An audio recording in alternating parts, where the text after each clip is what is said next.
لنا إلا ما علمتنا إنك أنت العليم الحكيم शब गुरीज़ा हो गया आखिर जलवाए खुर्शीद से ये चमन मामूर होगा नुग़्माए तौहीद से ये चमन मामूर होगा नुग़्माए तौहीद से ये चमन सहरा भी होगा ये खबर बुलबुल को दो ये चमन सहरा भी होगा ये खबर बुलबुल को दो ताकि अपनी जिंदगी को सोच कर कुर्बा करें ताकि अपनी जिंदगी को सोच कर कुर्बा करें।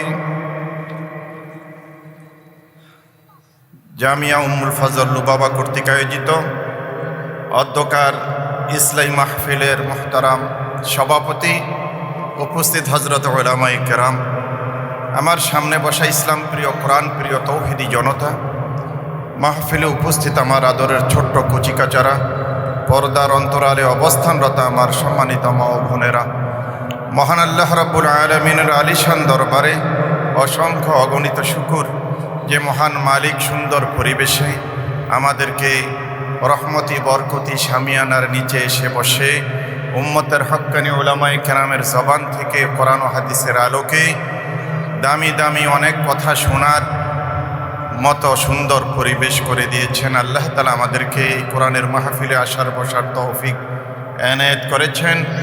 এটা মালিকের বিশাল বড় ফজল ও করম, বিশাল বড় নেয়ামত।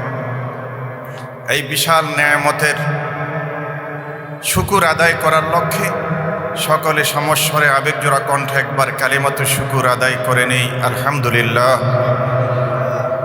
আলহামদুলিল্লাহ। আমার পূর্বে হজরত মাওলানা হজরতুল আল্লাম আব্দুল ওয়াহিদ দামাত বারাকাতুহুম অত্যন্ত গুরুত্বপূর্ণ আলোচনা করেছেন। সময় খুব সংক্ষেপ, অল্প কিছু কথা বলার মানসে কোরআনে কারীমের সূরা তাওবার 111 নম্বর আয়াতের অংশবিশেষ তেলাওয়াত করেছি। পাশাপাশি আকায়ে নামদার তাজেদারে মদিনা পয়গম্বর কুল শিরোমণি বিশ্ব মানবতার মুক্তির দূত, করুণার মূর্ত প্রতীক, দয়ার সাগর মাহবুবে কিবরিয়া, ফখরুল আলম সৈয়দুল কাউনাইন খাতামুল আম্বিয়া মুহাম্মদুর রাসূলুল্লাহ সাল্লাল্লাহু আলাইহি ওয়াসাল্লামের অসংখ্য অগণিত হাদিস থেকে একটা হাদিস তেলাওয়াত করেছি। আয়াত আর হাদিসটিকে সামনে রেখে কোরআন ও হাদিসের আলোকে কিছু কথা বলার চেষ্টা করব। বাকি আল্লাহর ইচ্ছা, কথাগুলো বুঝার নিয়তে মানার উদ্দেশ্যে শুনব। ভাই, মাহফিলে লোকজন খুব কম, কিন্তু এই মজলিসটার দাম আল্লাহ তাআলার কাছে কম না বেশি? একটু বলেন তো। বেশি, লাভও অনেক বেশি। দেখবেন আমাদের দেশে চায়ের দোকান আছে, কি বলেন, আছে না? স্বর্ণেরও দোকান আছে, আছে না? নাই, আছে। চায়ের দোকানে চার দোকানদারের পুঁজি বেশি থেকে বেশি 1-2 হাজার টাকা, কিন্তু ওই দোকানে টিভি আছে একটা 17,000 টাকা দামের, কি বলেন, আছে না? নাই। সকাল থেকে সন্ধ্যা পর্যন্ত চায়ের দোকানে ভিড় লেগে থাকে। দিন শেষে বেচে দোকানওয়ালায় 4 থেকে 5 হাজার টাকা, বেশির থেকে বেশি তার ব্যবসা হয় 500-700 টাকা, সর্বোচ্চ 1,000 টাকা। স্বর্ণের দোকানদার সারাদিন বসে আছে, কি বলেন, স্বর্ণের দোকানে কাস্টমার চায়ের দোকান থেকে কম না বেশি? কম। উনি সারাদিন হয়তো 2-1টা কাস্টমার পায়। 1-2 বড়ি বেচলেই বলেন লাভ 500 টাকা হয় না আরও বেশি হয়? দোস্ত, মাহফিলগুলো সোনার দোকানের মতো, চায়ের দোকানের মতো না। এই জন্য এই দোকানের কাস্টমার কম, কিন্তু ফলাফল অনেক বেশি। কেমনে বুঝাবো, সময় তো খুব কম। কোরআনের মাহফিলে বসলে আল্লাহ তাআলা মরা দিলগুলোকে তাজা করে দেয়। সুবহানাল্লাহ। এমনকি জাহান্নামী মানুষকে আল্লাহ তাআলা জান্নাতি মানুষ বানিয়ে দেয়। সুবহানাল্লাহ। বিশ্বাস হয় না আপনাদের? সময় তো কম, কেমনে আয়াত আর হাদিস সম্পর্কে আলোচনা করব। 1 মিনিট শোনেন। হযরত ওমর ফারুক রাদিয়াল্লাহু তাআলা আনহু, নাম শুনছেন না ভাই? মুসলিম বিশ্বের দ্বিতীয় খলিফা। বলেন তো, কাফের ছিল না মুসলমান ছিল আগ থেকেই? আগে কি ছিল? কাফের ছিল। মক্কাতে কোরআনের সবচেয়ে বড় 2টা শত্রু ছিল, একটার নাম আবু জেহেল আর একটার নাম, বলেন একটু বলেন, ওমর। একটার নাম আবু জেহেল আর একটার নাম ওমর। কোরআনের শত্রু, আল্লাহর নবীর শত্রু। বলেন তো, এই 2 শত্রুর মধ্যে বড় শত্রুটার নাম কি? বলেন না একটু, কথা বোঝেন না? আমার কথা বোঝেন? বড় শত্রুর নাম কি? ওমর না? কেউ কেউ বলতেছে আবু জেহেল। না, আবু জেহেল বড় শত্রু না।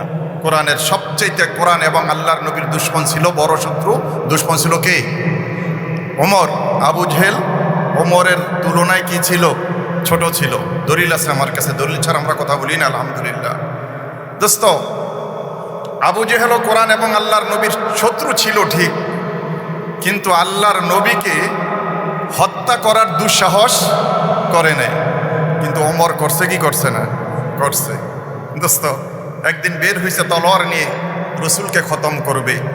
কোরআনের মিশনকে পৃথিবীর মানচিত্র থেকে চিরতরে মুছে দেওয়ার জন্য বের হয়েছে কোরআনের সবচেয়ে বড় শত্রু ওমর।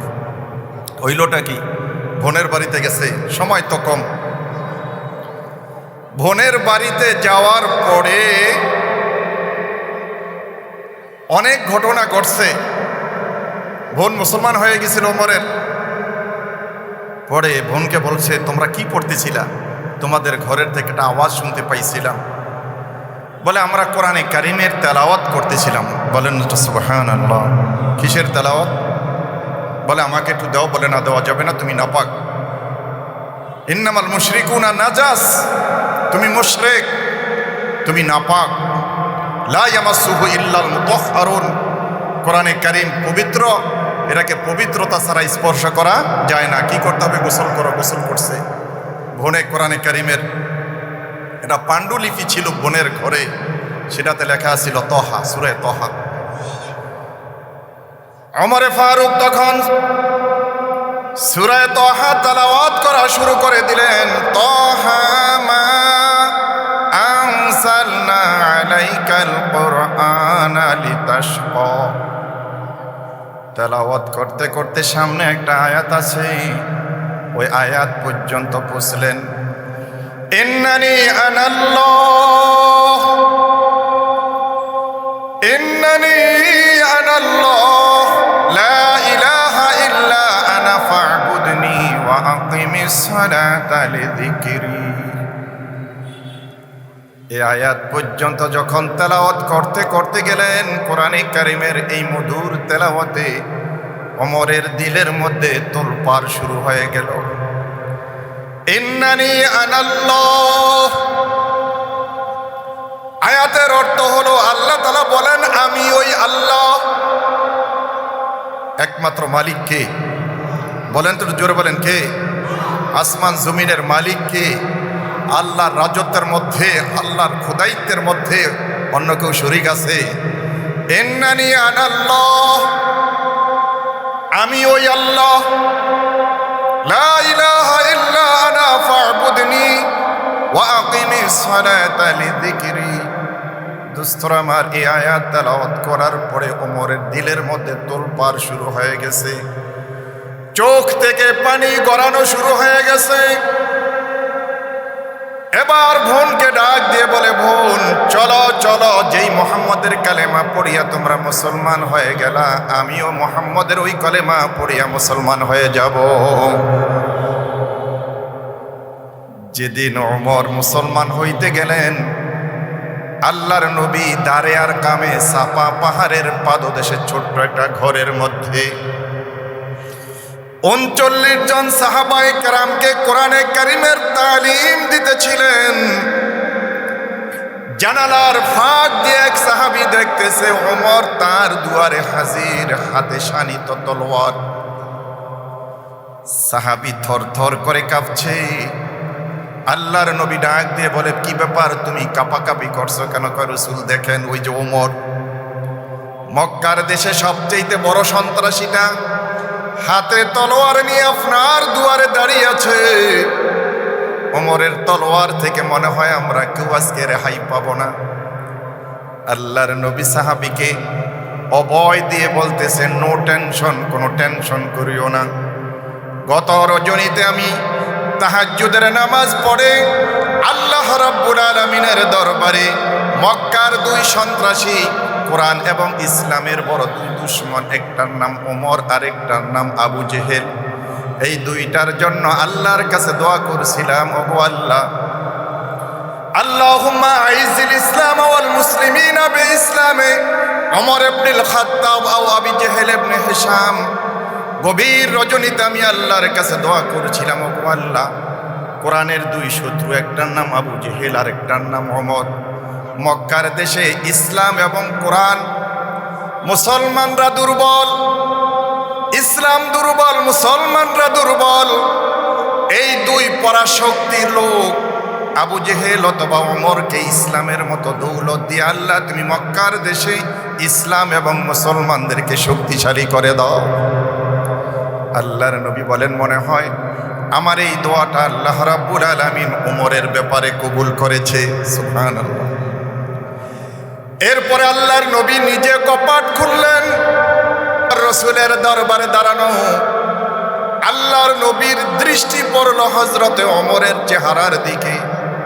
তখনও আল্লাহর নবী একটা দোয়া করেছিলেন, আল্লাহুম্মা হাযা ওমর ইবনুল খাত্তাব, আল্লাহুম্মা আইজিল ইসলাম ওয়াল মুসলিমিনা বিইসলামে ওমর ইবনুল খাত্তাব। ওগো আল্লাহ, তোমার নবীর নবুয়তের দুয়ারে মক্কার শ্রেষ্ঠ মারাত্মক সন্ত্রাসী ওমর তোমার নবীর দুয়ারে হাজির। ওগো আল্লাহ, এই ওমরকে ইসলামের দৌলত দান করিয়া মক্কার দেশে তুমি ইসলাম এবং মুসলমানকে শক্তিশালী করে দাও। আল্লাহর নবীর কণ্ঠে যখন ওমর এই দোয়াটা শুনেছেন, ওমর আর কাল বিলম্ব করলেন না, চিৎকার দিয়ে উঠলেন, আশহাদু আল্লাহ ইলাহা ইল্লাল্লাহু ওয়া আশহাদু আন্না মুহাম্মাদান আবদুহু ওয়া রাসূলুহু। ওমর কি হয়ে গেছে বলেন? আর একটু বলেন, কথা বুঝেন না আপনারা? কি হয়ে গেছে? মুসলমান হয়ে গেছে।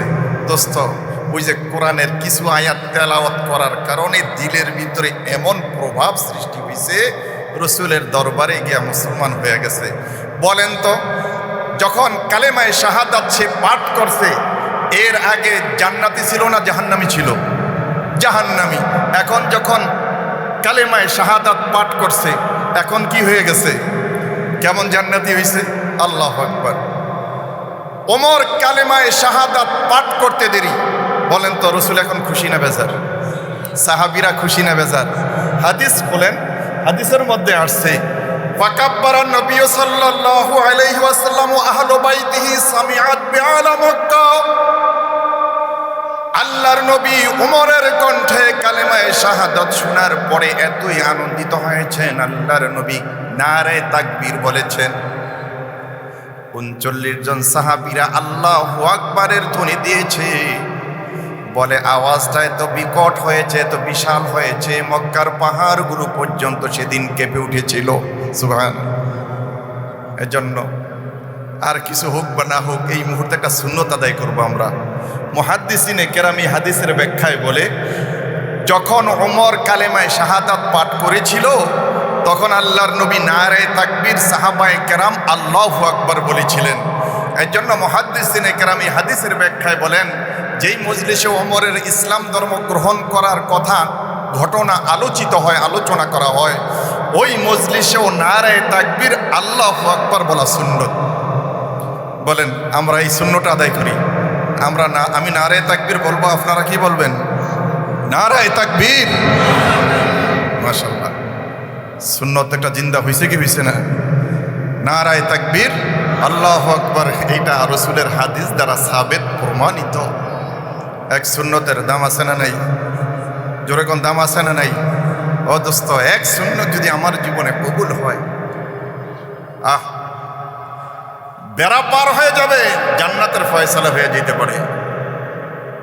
দোস্ত, আজান হয়ে যাইতেছে আর কয়েক মিনিট। এই জন্য কোরআনের মজলিসে আসলে পরে দিল জিন্দা হয়, জাহান্নামী মানুষও জান্নাতি মানুষে রূপান্তর হয়ে যায়। আল্লাহর নবী খুশি হয়েছেন, এই পর্যন্তই শেষ নয়, সাথে সাথে আল্লাহ রসুলের দরবারে জিবরিল আমিন হাজির। সুবহানাল্লাহ। আসিয়া বলে, লাকাদ ইস্তাবশারা আহলুস সামায়ে বিইসলামি ওমর। ও আল্লাহর নবী, ওমর ইসলাম গ্রহণ করছে, এতে শুধু আপনি আনন্দিত হয়েছেন এমনটি না, আপনার 39 জন সাহাবীরা আনন্দিত হয়েছে এই পর্যন্ত না, আকাশের কোটি কোটি ফেরেশতারা আনন্দে আত্মহারা হয়ে গেছে, আনন্দে বাগবাগ হয়ে গেছে। ফেরেশতাদের আনন্দের সংবাদ দেওয়ার জন্য আল্লাহ তাআলা এই মুহূর্তে আমাকে আপনার দরবারে পাঠাইছে। সুবহানাল্লাহ। লাকাদ ইস্তাবশারা আহলুস সামায়ে বিইসলামি ওমর। দোস্ত, এই জন্য কোরআনের মাহফিল এত দামি মাহফিল, এই সমস্ত মাহফিলে আমরা বসতে চাই না। ও দোস্ত, কোরআন ছাড়া পরকালে মানুষের নাজাতের কোনো বিকল্প ব্যবস্থা কি বলেন আছে নাকি? আমরা কি সকলে জান্নাতে যেতে চাই? একটু জোরে বলেন, যেতে চাই। কি দিয়ে যাইবেন? আপনি জমিদারি দিয়ে জান্নাতে যাইবেন? ক্ষমতা দিয়ে জান্নাতে যাইবেন? আরে কোন টাকা ক্ষমতা দিয়ে? আরে ক্ষমতাতে এমন দেশই থাকতে পারে না। আরে কয় না, কথা বোঝেন নাকি আপনারা? ও দোস্ত, আমরা ভাবি কামিয়াবি সফলতা ক্ষমতার মধ্যে। দেখছি বড় চেয়ারের মালিক ছিল, কলা পাতায় শুয়ে পড়ছে। বোঝেন নাই কথা? আপনারা বুঝার দরকারও নাই। ও দোস্ত, সময় তো খুব, কেমনেও জানি বুঝাবো। আল্লাহ রাব্বুল আলামিন আপনাকে আমাকে যে কোরআনের নেয়ামত দিয়েছেন, দিন ছাড়া, ইসলাম ছাড়া, কোরআন ছাড়া পরকালে আপনি ক্ষমতা দিয়ে জান্নাতে যেতে পারবেন না। ও দোস্ত, আপনি আপনার টাকা পয়সা দিয়ে জান্নাতে যেতে পারবেন না। আমিত্ব দিয়ে, প্রভাব প্রতিপত্তি দিয়ে আপনি জান্নাতে যাইতে পারবেন না। জান্নাতে যাইতে হইলে আপনাকে আমাকে কোরআন, দিন, ইসলাম জীবনে অর্জন করতে হবে। তারপরে যদি পরকালে আল্লাহ রাব্বুল আলামিন আপনাকে আমাকে জান্নাত দান করেন। দোস্ত, কথা সংক্ষেপ, এমন দামি মজলিসে, কোরআনের মজলিসে, যেই মজলিসে বসলে পরে জাহান্নামী মানুষ জান্নাতি মানুষ হয়ে যায়, এমন মজলিসে আল্লাহ তাআলা আমাদেরকে বসার তৌফিক দান করছেন। এই জন্য আবারও দিল থেকে শুকর আদায় করে নিই, আলহামদুলিল্লাহ। কোরআনে কারিমের আয়াত তেলাওয়াত করেছি। আয়াতের সার অর্থ হইল, মোটামুটি শাব্দিক অর্থ হইল, নিশ্চয়ই আল্লাহ রাব্বুল আলামিন মুমিনের জান এবং মাল ক্রয় করে নিয়েছেন, বিনিময়ে আল্লাহ তাআলা জান্নাত দান করবেন। সুবহানাল্লাহ। জানটা কার? একটু জোরে বলেন। সময় কম, আমার আলোচনা শেষ। জীবনটা কার? সম্পদ কার? বিশ্বাস হয় আপনাদের? সম্পদ কার? আপনি ভাবতে পারেন, হুজুর মাথার গাম পায়ে ফেলে টাকা উপার্জন করছি, টাকা তো আমার আল্লাহর হইল কি করে? এই জিনিসটা একটু বোঝেন। আপনার কিছু না, আমার কিচ্ছুই না। আমার যদি কিছু থাকতো, এই জীবনের মালিক যদি আমি থাকতাম, আমি দাড়ি সাদা হইতে দিতাম না কোনোদিন।